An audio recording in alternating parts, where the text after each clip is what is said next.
106.5. Señores, con nosotros está José Rijo Prespot, analista presupuestario. Vamos a hablar con él sobre temas económicos importantes, muy en breve, porque él también yo sé que tiene un compromiso.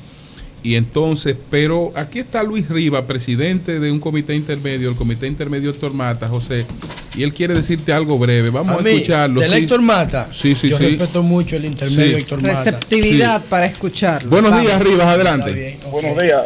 Sí. Yo quiero decirle al compañero y hermano, Ajá. Saludos. Saludos, José. En Santo Domingo Oeste, la alianza está sellada y vamos a ganar. Hasta el momento, solo un presidente de intermedio. ¿Cuántos intermedios hay en Santo Domingo Este? 78 intermedios. 78 intermedios. 78 y uno administrativo, que somos 79 con eso. Sí. Solamente el presidente de intermedio, Freddy Mieses, pasó a apoyar a Andújar porque le dio la regiduría. Yo no le estoy diciendo a los PLDistas que apoyen a Andújar, yo estoy diciendo que se abstengan y no voten en la boleta B. Pero eso es lo que yo estoy diciendo. Sí. Y porque ahorita van a pensar. El dirigente magisterial, Valdemar Romero, que también se fue a la parte contraria porque le dieron la regiduría. A partir de ahí puede haber uno que otro de comité de base, pero en términos general, es decir que el PLD de manera compacta está apoyando a Francisco Peña. Va a ganar Andújar ahí. Yo digo lo siguiente, José Andújar, Julio, alcalde. Yo digo lo siguiente, usted va a tener 3 boletas, ¿verdad? Sí. En la A, vote por Danilo. En la C, vote por Cristina. Y en la B, absténgase y no vote. Eso es lo que yo le digo a mis compañeros del PLD. Liderazgo responsable. Eso no es liderazgo ahora responsable. Ustedes le dicen lo que ustedes quieran. Eso no es liderazgo responsable porque en la circunscripción 1, concéntrate en la circunscripción 1. No, yo no vengo aquí a hacer oportunismo. Aquí está con nosotros, José Rijo, José Rijo Presbot. José Rijo, que es un analista, un asesor independiente, pero le preguntaba a José Rijo y le decía... José Rijo, perdóname, José. No, él no es independiente. José Rijo fue diputado. Los hombres así no son de los diputados que ha dejado un mejor legado en su gestión. Asesor también del Congreso. Hizo tan buena gestión como diputado. Cuando terminó su gestión, fue contratado por la Cámara de Diputados por más de 10 años, no solamente como asesor, como director del departamento encargado de darle seguimiento a la ejecución presupuestaria. Y se ha especializado como uno de los economistas más refutados y reconocidos en materia de administración de presupuesto. Entonces, José, una parte de los cuestionamientos que ha estado sustentando el PRM sobre las inversiones en distintos capítulos, como las inversiones en publicidad, como la inversión en restaurantes, como otras cuestiones que se focalizan, que se presentan como actos de derroche o gastos no prioritarios, parten de una asesoría de José Rijo, de datos que han sido elaborados por José Rijo. ¿Es así o nos equivocamos? Bueno, muy buenos días, María Elena, qué placer. Muchos hermanos tuyos. Óyeme, Yolanda Martínez, agradecer a Víctor, a Ever, a Martínez, Oli. Yo sí tenía tiempo que no veía a José Rijo. Caramba. José Laluz. En persona. Quiero expresar mi reconocimiento de tu... Y admiración, ¿verdad? No, claro, y muchas gracias. Yo creo que el Congreso Dominicano necesita gente irreverente. Muchas gracias. Yo soy irreverente, como Silvio, soy un necio. Yo soy un necio, exacto. Hay necesidad de que el Congreso no siga siendo un silencio ante todo el manejo de lo que es la cosa pública. Pues mira, en el Partido Revolucionario Moderno hay una comisión económica que preside don Arturo Martínez Moya, donde está don Eduardo Tejera. ¿Y dónde está Arturo? Arturo está ausente. Arturo hace tiempo. ¿No es Eduardo Tejera y Miguel Seara? Eduardo Tejera y Miguel Seara no son los jefes. hay que reconocer y queremos unirnos aquí en un acto de solidaridad con don Arturo por situaciones personales que todos conocemos, que se sabe, pero todos los martes la comisión, en esa comisión económica se reúne, hay una comisión de política, pero él tiene muchos martes que no va, ¿no? De políticas públicas que... ¿Quién la preside? La preside Miguel Seara. Ahí está Francisco Torres, Julio Caminero, Félix Santana. Ese es un grupo y Antonio Almonte, gente versada en diferentes sesionales. Antonio Almonte era el de la nosotros de la Comisión de Energía. Sí. De la Comisión de Energía. Fuimos invitados por Luis Abinader para que formara parte de ese equipo de análisis del presupuesto y esas cosas. Es decir, no es una labor personal. Ahora, yo sí he sido un veedor toda mi vida de la ejecución presupuestaria. Y he dicho y sostengo que el presupuesto general del Estado en la República Dominicana es una farsa, es una mentira, es un engaño, que lo que se presupuesta no es realmente lo que se ejecuta, que es opaco, que es discrecional, que no está sustentado en una verdadera planificación y que no está sujeto a lo que ordena la ley orgánica de presupuesto, que es la que norma no solamente el contenido, sino que establece principios fundamentales, como es el principio de integridad, el principio de sinceridad. Ya la Cámara de Cuentas en sus informes ha sido reiterativa todos los años de violación a estos dos principios fundamentales con el cual se debe elaborar un presupuesto y que se debe de ejecutar. Por ejemplo, tú no puedes colocar en el presupuesto una partida de 7.900 millones de pesos de disminución de cuenta por pagar en el Ministerio de Obras Públicas si tú no sabes qué es lo que tú estás pagando. Es decir, el Congreso aprueba esa partida, pero no le exige al Ejecutivo que diga a quién se le va a pagar esos 7.900 millones de pesos. ¿Por qué obra? ¿Qué concepto? ¿Cómo se hizo? ¿Cuál fue el contrato? ¿Cómo fue la licitación? Es decir, esa opacidad. Eso no lo hace la Contraloría de la República. Es que el Congreso es el dueño del presupuesto. Sí, pero el Congreso, mira, el gobierno de la nación. Pero el Congreso tiene. Es el dueño del porque el Congreso el dueño del presupuesto es el que lo ejecuta. Señor, déjame hacerle esta pregunta. ¿Tiene los mecanismos el Congreso para eso? Porque, claro que sí. Porque entonces tú me estarías hablando. Claro que sí. Tú me estarías hablando de un Congreso que hay que ponerle un edificio al lado. Claro. Con 80.000 departamentos. Si el Congreso va a sustituir la Contraloría de la República y va a sustituir la Cámara de Cuentas, hay que ponerle dos paralelas. Vamos por partes. Okay. ¿Qué dice el artículo 4 de la Constitución de la República? Sí. Que el gobierno de la nación se divide en poder legislativo, ejecutivo y judicial. Sí. El gobierno de la nación. Ahora, ¿quién es que autoriza a gastar? ¿Quién es el que le da la autorización al Ejecutivo para que gaste? Es el Congreso. ¿Quién es el que puede decirle un momento, espérate? Tú no me puedes poner 100 millones de pesos nada más para promoción y control materno-infantil y colocarme para publicidad y propaganda 1.800 millones en una institución. No, espérate. ¿En cuál institución, por ejemplo?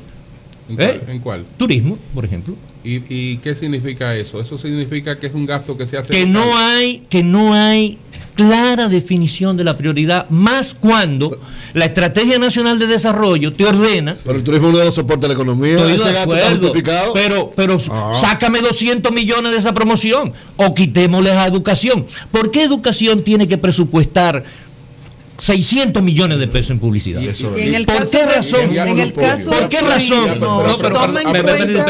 ¿Por qué razón la presidencia de la República se gasta de enero a marzo 3 millones de pesos diarios en publicidad y propaganda?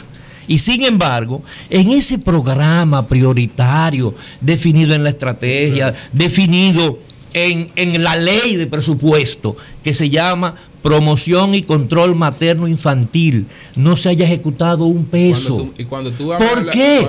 Es un problema de racionalización del gasto. Cuando tú me hablas de esos 3 millones de pesos diarios, tú me estás hablando del 911 y me estás hablando, por ejemplo, del Plan Nacional de Alfabetización. Te estoy hablando, por ejemplo, de 100 millones de pesos que pagó el Ejecutivo de publicidad en diciembre, que no es del 911. ¿De qué ahora, en marzo. ¿A qué correspondían? A publicidad, de promoción de las ejecutorias del gobierno y de la presidencia. Pero si son 3 millones diarios. Pero en un mes, ¿cuánto? Diario, mi querido amigo, en el trimestre. El año pasado el gobierno gastó de enero a marzo, en la presidencia gastó 1.700.000 pesos. En estos 3 primeros trimestres gastó 3 millones. ¿Por qué duplicarlo? Eso incluye la publicidad de turismo, que es no, eso es turismo. Turismo tiene un promedio diario de unos 6 millones de unos exterior e interior. Lo que no hay es diferenciación de dónde es. Pero hay una cuestión, perdóneme, porque lo de la publicidad y propaganda es un tema, ¿no?, que disluye tal vez la esencia de lo que nosotros estamos planteando. Nosotros lo que estamos diciendo es que el Ejecutivo presenta un presupuesto al Congreso de mentira para una cosa y que al final lo ejecuta en otra. A tal extremo que es capaz, desde hace 13 años para acá, de colocar una coletilla que nunca se había puesto en un presupuesto. Nunca en la ley de presupuesto se había puesto una coletilla que diga: se autoriza al Ministerio de Hacienda a sustituir la composición del financiamiento durante el año. ¿Por qué razón? Porque eso está diciendo que usted está planificando unos gastos que no tiene seguridad de que va a conseguir el financiamiento. ¿Qué ha pasado en estos 3 meses? Que el gobierno ha tenido que pagar 28.000 millones de pesos de deuda, nada más de deuda, 28.000 millones en los primeros 3 meses. Y para pagarlo ha tenido que utilizar 22.000 millones de pesos de emisión de bonos. Es decir, el 78% con emisión de bonos. En la banca privada a través del Ministerio. 10.000, eso significa el 78%. El 10% provino del BID, un 14% del Banco Mundial y un 5% de la Agencia Francesa para el Desarrollo. ¿Qué te quiero indicar? Que cuando debió ser el 50% de los bonos soberanos, es decir, unos 14.000 millones de pesos debieron ser por bonos soberanos, y los otros 8.000 millones de pesos estaban consignados para inversión, para proyectos de inversión, pues no se pudieron ejecutar esos proyectos de inversión.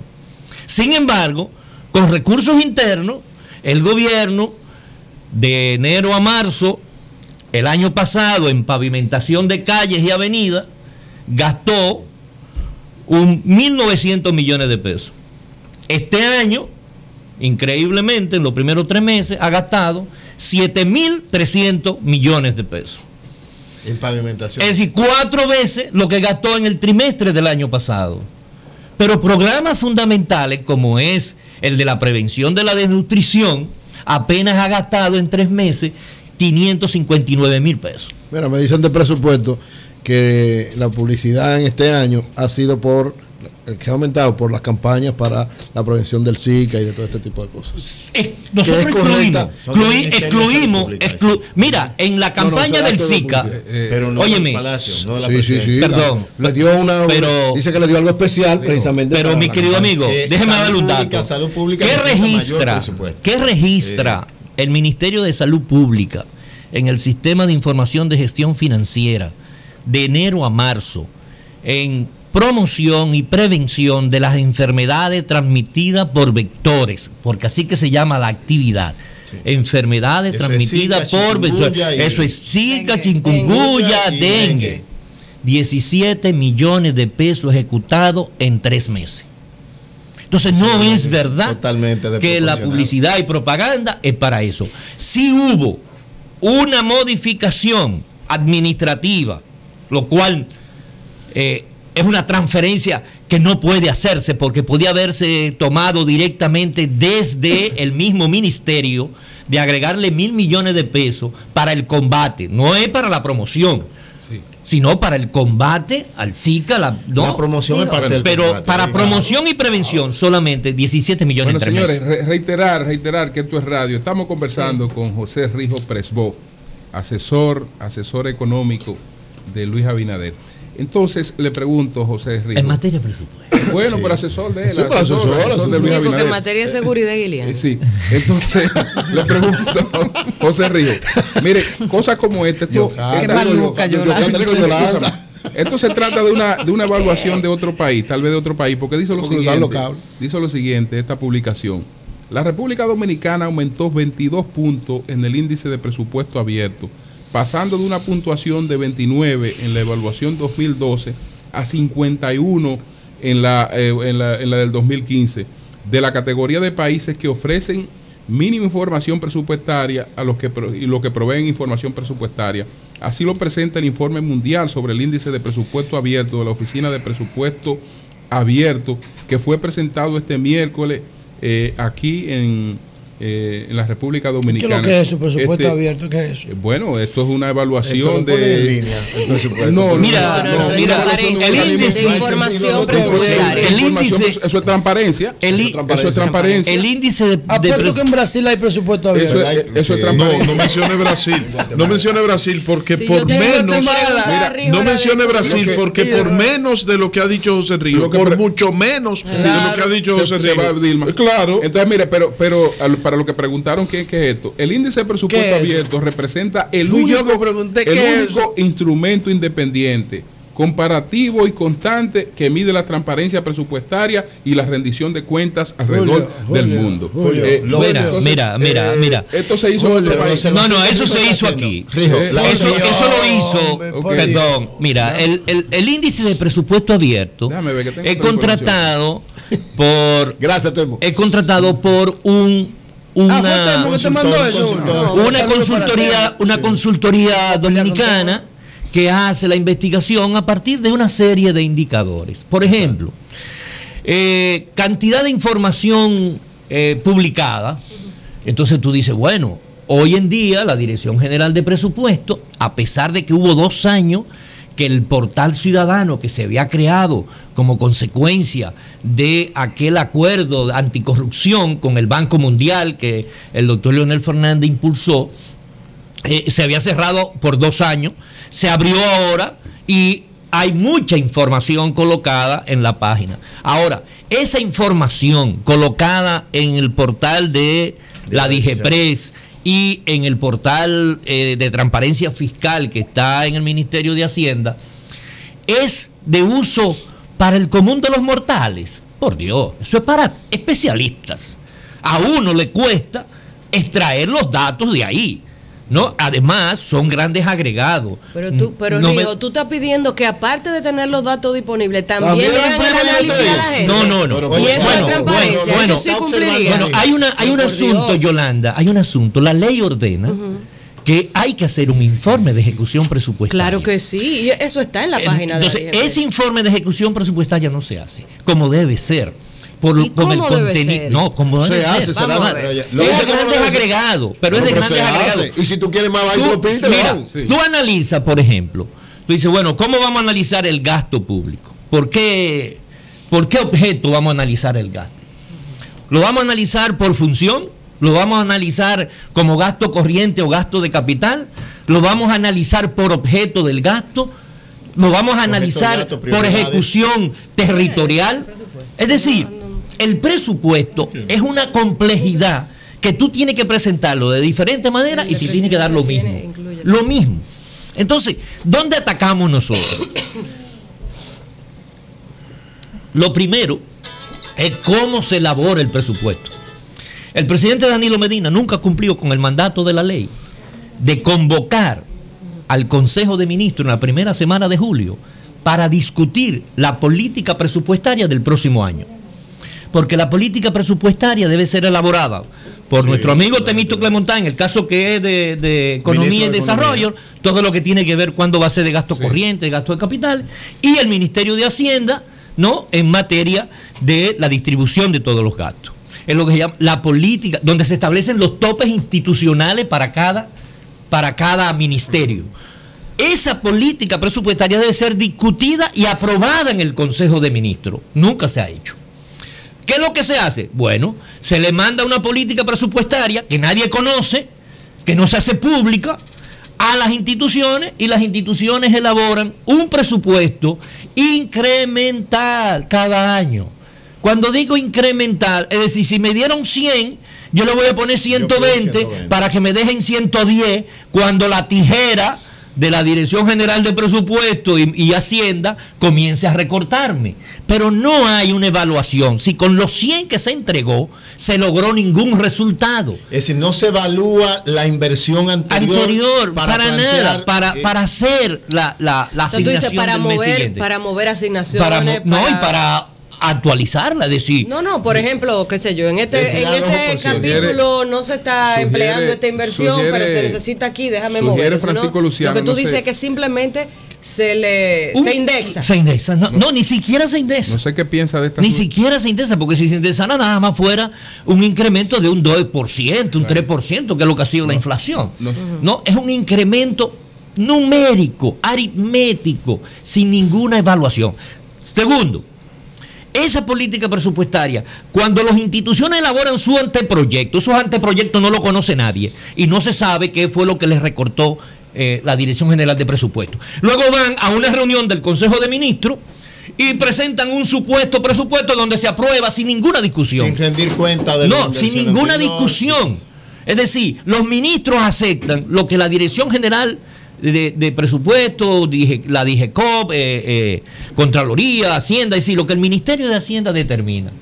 Y eso es que ellos dicen que lo discuten con cada ministro, que lo discuten antes, que lo presenten. Pero es que eso, porque no habría, oye, José, no habría presupuesto. Si todo el mundo se pusiera a discutir el presupuesto, se supone que espera, tú eres un técnico. Perdón, tú eres un técnico. Cojamos educación. No, pero espérate, tú eres un técnico. Cojamos educación. Pero no, general, yo estoy hablando del general. Cojamos educación. Pero aguanta, te estoy hablando del general primero. Tú eres un técnico del general. Tú trabajas en el Ministerio de Hacienda.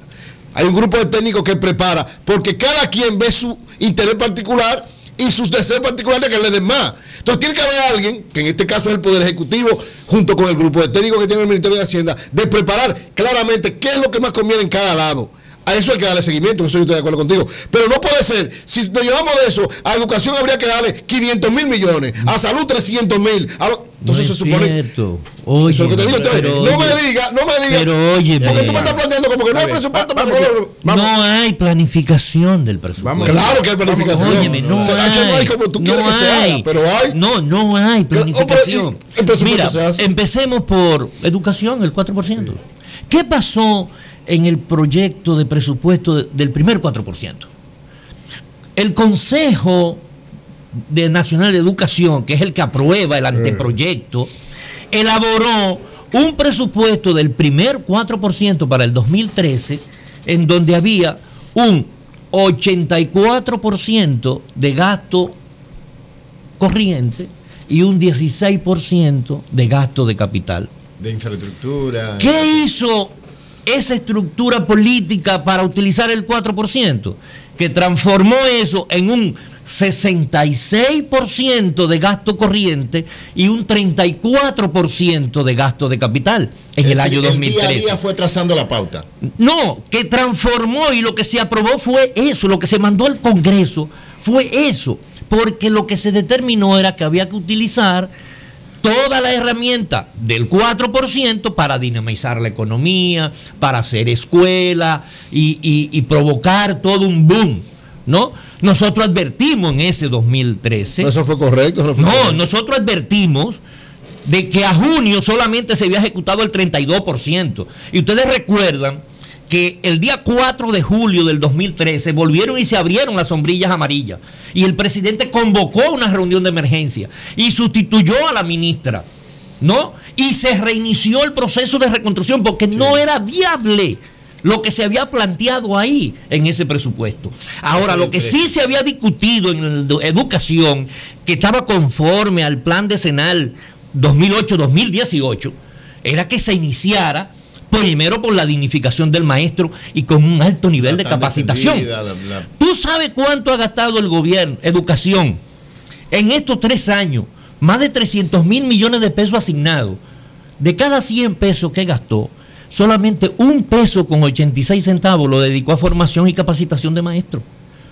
Cuando todo el mundo sabe aquí que en este país la gran debilidad educativa es el nivel de capacitación y de desarrollo de las capacidades tecnológicas, de conocimiento, de visión de una nueva educación que no puede seguir siendo memorística, que tiene que empoderar al alumno, ¿no? Entonces, ese desarrollo de objetivos claros en la elaboración del presupuesto es que no se da. Vivimos el día a día. Uno de los graves problemas de todos los políticos de este país es que apostamos al cortoplacismo.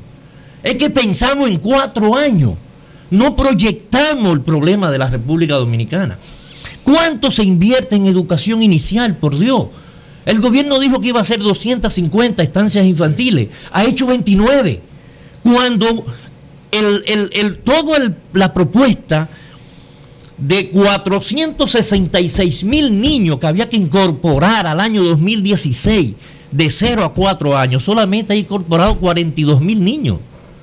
Es que la base de la educación, de la transformación, de la revolución, tiene que iniciar por los niños de 0 a 5 años.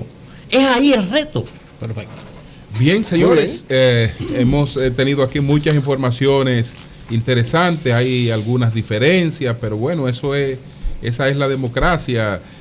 Vendrá uno de estos días Luis Reyes, el director de presupuesto, que me dice que el profesor Rijo está hablando de un estado que era el que él conocía hace tiempo, que hay cosas ahí que evidentemente mi amigo Luis Reyes, el director de presupuesto por aquí. Mi amigo Luis Reyes, el director de presupuesto, que me ha dicho públicamente, que en 3 años no se puede lograr todo lo que él aspiraba, y que fue asesor durante 8 años de Temístocle Montán en Economía y Desarrollo, es decir, lleva 12 años ya en el gobierno.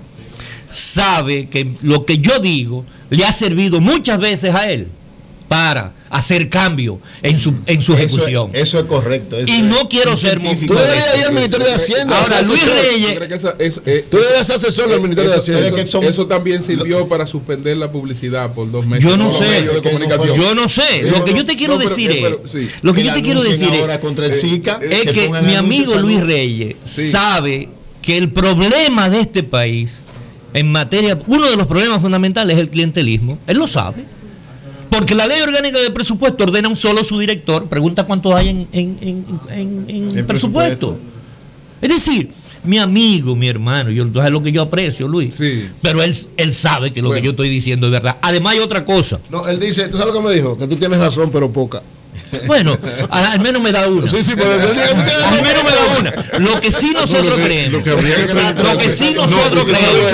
Usted sabe, don José, qué llama a la duda, qué genera la duda, y no por la calidad profesional, nunca haría, porque yo he sido conocedor y he compartido, gracias a Dios, de la sapiencia, y he sido alumno del profesor José Rijo, pero lo que pasa es que, dada la politización de la sociedad y de este tipo de debate, que impera lo político, el interés político, no el interés económico, ¿no? En el manejo que usted hace de las cuentas, es preguntarse si José Rijo fuese el director general de presupuesto o fuese el viceministro de planificación en el Ministerio de Economía, o ministro de Economía, o ministro de Hacienda, ¿daría prioridad a ese esquema económico que está describiendo en la entrevista, o tendría que satisfacer los requerimientos del interés político de la administración de turno? Mira, aquí tenemos que prevalecer el interés del bien común. De la nación, aquí se requiere de una política más orientada a la gente.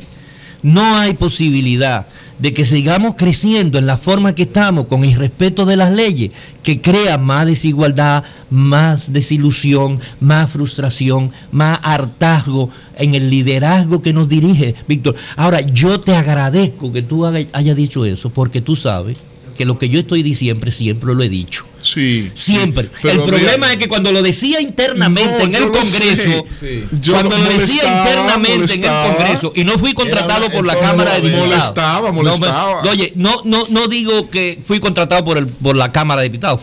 Me gané un concurso primero con el BID para dirigir la Oficina Permanente de Asesoría, que fue cerrada en el 2016, y por el PNUD para un programa de modernización y fortalecimiento de la Cámara de Diputados. Y lo que yo decía antes, internamente, que por mi condición de estar en el Congreso no me atrevía a tomar tanta posición pública, tú sabes que creaba muchas ronchas a lo interno. Porque yo creo, yo soy un hombre del Congreso, yo creo que el Congreso tiene que ser fiscalizador y control. Necesitamos contrapeso. Claro. Pero usted sabe mejor que nadie, don José, que donde se toman esas decisiones son en otras instancias. Entonces, usted te imagina a un José Rijo, ministro de Economía, de Hacienda, director de presupuesto, y el presidente me acercaría a la gente. Es así que yo quiero que se haga la cosa. Me acercaría a la gente. Y además, donde quiera, a través de los legisladores, que son los que tienen contacto directo con sus electores. Además, donde quiera se crean ronchas, porque también en la Comisión Económica del PRM hay ciertas ronchas ahí. Pero ahí no hay roncha. Ahí Luis sabe por qué se puso al lado a José Rijo. Hay ciertas ronchas. Pero nosotros creemos, Martínez Pozo, que el país requiere. Saludo Martínez Moya. Martínez Pozo. Un saludo Martínez Moya, que tengo un siglo que no lo veo. Yo soy de los que creo que todos tenemos que apostar a la institucionalidad y sostenibilidad de este país. Es correcto. Por donde vamos no va a haber sostenibilidad.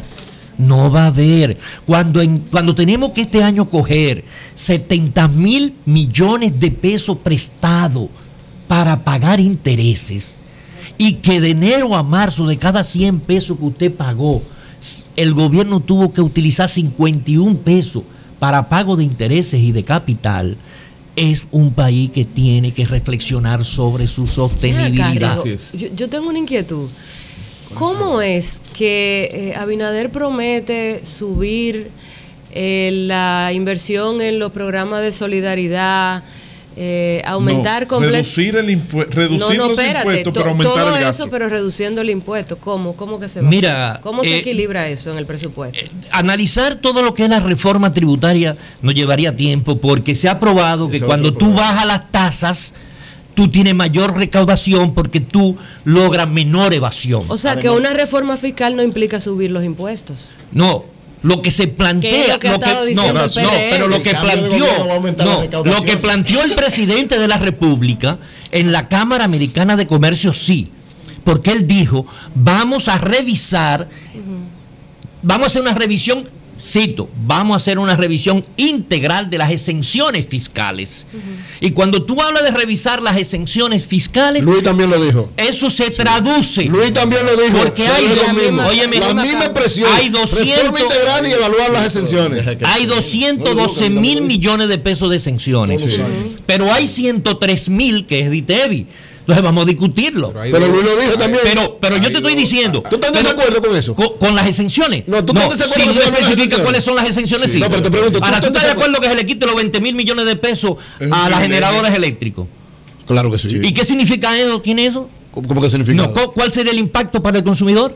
No, pero eso es gradual. Eso hay que evaluarlo. Eso es gradual, claro. Entonces eso hay que evaluarlo. José, ¿tú estás de acuerdo con eso? Bueno, ¿Con qué? Con que se le quite. Bueno, José, las exenciones que no se necesitan. Hay que revisarla. Eso dijo Danilo y eso dijo Luis.